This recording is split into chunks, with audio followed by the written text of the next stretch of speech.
Amazon au pavillon artisanal et patrimoine rural de France. C'est une première. Le géant américain veut faire connaître sa boutique de producteurs. Au total, 400 producteurs français proposent plus de 13 000 références produits d'épicerie sur la marketplace d'Amazon. Patrick Labarre, bonjour. Vous êtes directeur de la marketplace d'Amazon. Votre mission, c'est de séduire de nouveaux acteurs du secteur de l'agriculture et aussi de proposer une plus large offre produits. En quoi votre modèle est-il plus rentable que celui de la grande distribution ? Alors notre mission depuis plus de 20 ans, c'est d'accompagner les TPE et PME françaises dans la digitalisation. Et donc le bénéfice de notre modèle, c'est que ces producteurs, ces TPE, ces PME vont avoir accès directement aux 35 millions de visiteurs uniques d'Amazon en France et être entièrement libres de l'offre qu'ils vont leur proposer, c'est-à-dire le choix des produits et le prix. D'autre part, notre modèle est un modèle sans risque, on en parlera sans doute. Vous payez des commissions sur vente, donc il n'y a pas d'investissement à faire au démarrage. Et enfin, au-delà de la France, notre modèle permet aussi d'étendre sa zone de chalandise à l'international. Pour les producteurs, les éleveurs qui souhaitent vendre leurs produits sur votre marketplace, comment fonctionne-t-elle exactement ? Alors c'est un modèle sur abonnement, donc il y a un abonnement de 39 € par mois et ensuite vous payez une commission sur les ventes entre 10 et 15% du prix du produit suivant les catégories.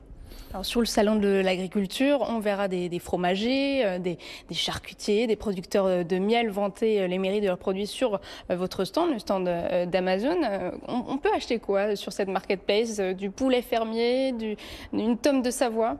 Alors effectivement, je vous invite ainsi que vos spectateurs à aller voir la boutique des producteurs où l'offre produit est extrêmement large. Il y a plus de 13 000 produits, vous l'avez mentionné, de 400 producteurs et on continue d'augmenter cette offre tous les jours.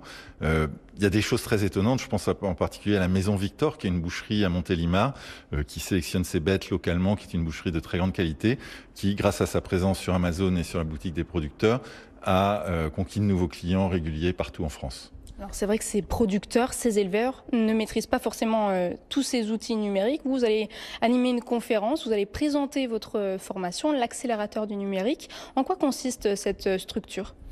On a réalisé que si les producteurs, les TPE et les PME ont conscience de l'opportunité du numérique, ils expriment le besoin d'être accompagnés.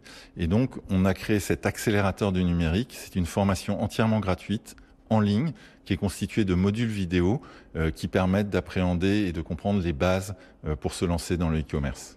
D'autres acteurs, peu habitués à tenir un stand au milieu de races bovines, seront présents au salon de l'agriculture.